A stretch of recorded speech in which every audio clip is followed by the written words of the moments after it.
Crypto currency ਦੀਆਂ ਕਈ ਕੰਪਨੀਆਂ ਦੇ ਇੱਕ ਦੋ ਮੇਰੀ EMPLOYEES ਨਾਲ ਗੱਲ ਹੋਈ ਆ। ਉਹ ਕਹਿੰਦੇ ਅਸੀਂ ਸੋਚਿਆ ਨਹੀਂ ਸੀ ਵੀ ਅਸੀਂ ਵੀ ਲੇ ਆਫ ਹੋਵਾਂਗੇ।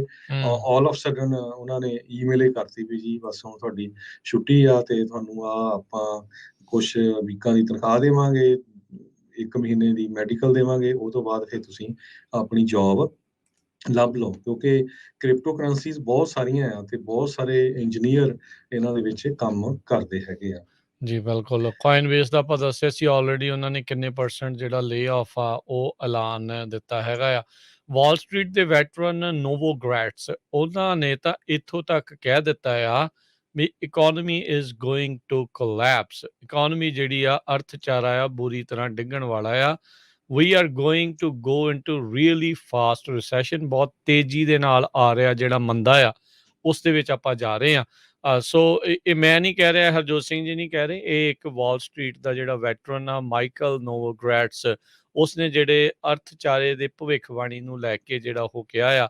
ਭਾਈ ਸਾਨੂੰ ਬਾਅਦ ਦੇ ਵਿੱਚ ਜਿੱਥੇ ਵੀ ਤੁਸੀਂ ਮਿਲਦੇ ਆ ਤੁਸੀਂ ਸਾਨੂੰ ਇਹ ਕਹਿਣ ਲੱਗ ਜਾਂਦੇ ਯਾਰ ਤੁਸੀਂ ਡਰਾਉਂਦੇ ਬਹੁਤ ਆ। ਡਰਾਉਣ ਦਾ ਨਹੀਂ ਸਾਡਾ ਕੋਈ ਮਕਸਦ, ਤੁਹਾਨੂੰ ਇਤਲਾਹ ਦੇਣ ਦਾ ਮਤਲਬ ਆ, ਮਕਸਦ ਆ ਵੀ ਤੁਸੀਂ ਭਾਈ ਉਸ ਨੂੰ ਦੇਖ ਕੇ ਸੋਚ ਸਮਝ ਕੇ ਜਿਹੜਾ ਵੀ ਫੈਸਲਾ ਲੈਣਾ ਹੈ। ਇਹ ਪੁਰਾਣਾ ਇੱਕ ਇਨਵੈਸਟਰ ਆ ਤੇ ਬਿਟਕੋਇਨ ਬੁੱਲ ਵੀ ਇਸ ਨੂੰ ਜਿਹੜਾ ਉਹ ਆਖਿਆ ਜਾਂਦਾ ਹੈਗਾ ਆ। ਸੋ ਮਾਰਕੀਟ ਵਾਚ ਦੇ ਨਾਲ ਇਸਨੇ ਇੱਕ ਇੰਟਰਵਿਊ ਦੇ ਵਿੱਚ ਗੱਲਬਾਤ ਕਰਦੇ ਹੋਏ ਇਹ ਚੀਜ਼ਾਂ ਜਿਹੜੀਆਂ ਉਹ ਆਖਿਆ ਆ ਤੇ ਕਹਿੰਦੇ ਵੀ ਬਹੁਤ ਸਾਰੇ ਤਰੀਕਿਆਂ ਦੇ ਨਾਲ ਆਪਾਂ ਤੇਜ਼ੀ ਦੇ ਨਾਲ ਰਿਸੈਸ਼ਨ ਵੱਲ ਨੂੰ ਵੱਧ ਰਹੇ ਹਾਂ। ਇਕੋਨਮੀ ਜਿਹੜੀ ਆ ਉਹ ਕੋਲੈਪਸ ਹੋਊਗੀ।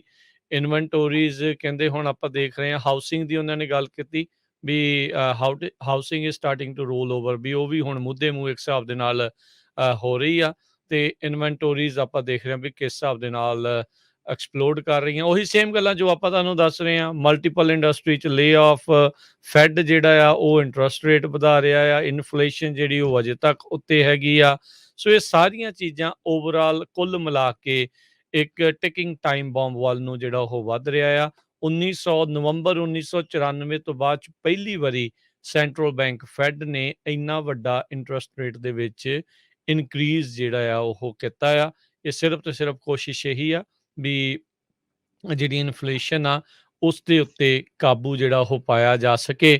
ਸੋ ਇਹ ਹੁਣ ਲਾਈਕ ਆਪਾਂ ਨੂੰ ਦੇਖਣਾ ਪੈਣਾ ਵੀ ਵਰਸ ਤੇ ਵਰਸ ਦੇ ਵਿੱਚੋਂ ਇੱਕ ਚੀਜ਼ ਚੂਜ਼ ਕਰਨ ਵਾਲੀ ਗੱਲ ਹੋਈ ਆ ਵੀ ਆਪਾਂ ਇਨਫਲੇਸ਼ਨ ਰੱਖਣੀ ਆ ਕਿ ਰਿਸੈਸ਼ਨ ਜਿਹੜਾ ਉਹ ਰੱਖਣਾ। ਸੋ ਆਈਦਰ ਵਨ ਔਰ ਅਦਰ ਇਹ ਚੀਜ਼ ਹੋਊਗਾ।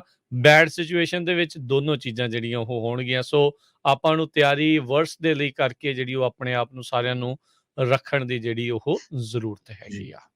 ਕ੍ਰਿਪਟੋ ਕਰੰਸੀ ਦੀਆਂ ਕਈ ਕੰਪਨੀਆਂ ਦੇ ਇੱਕ ਦੋ ਮੇਰੀ EMPLOYEES ਨਾਲ ਗੱਲ ਹੋਈ ਆ। ਉਹ ਕਹਿੰਦੇ ਅਸੀਂ ਸੋਚਿਆ ਨਹੀਂ ਸੀ ਵੀ ਅਸੀਂ ਵੀ ਲੇ ਆਫ ਹੋਵਾਂਗੇ। ਆਲ ਆਫ ਸਡਨ ਉਹਨਾਂ ਨੇ ਈਮੇਲ ਹੀ ਕਰਤੀ ਵੀ ਜੀ ਬਸ ਹੁਣ ਤੁਹਾਡੀ ਛੁੱਟੀ ਆ ਤੇ ਤੁਹਾਨੂੰ ਆਪਾਂ ਕੁਛ ਵੀਕਾਂ ਦੀ ਤਨਖਾਹ ਦੇਵਾਂਗੇ, 1 ਮਹੀਨੇ ਦੀ ਮੈਡੀਕਲ ਦੇਵਾਂਗੇ, ਉਹ ਤੋਂ ਬਾਅਦ ਫਿਰ ਤੁਸੀਂ ਆਪਣੀ ਜੋਬ ਲੱਭ ਲਓ।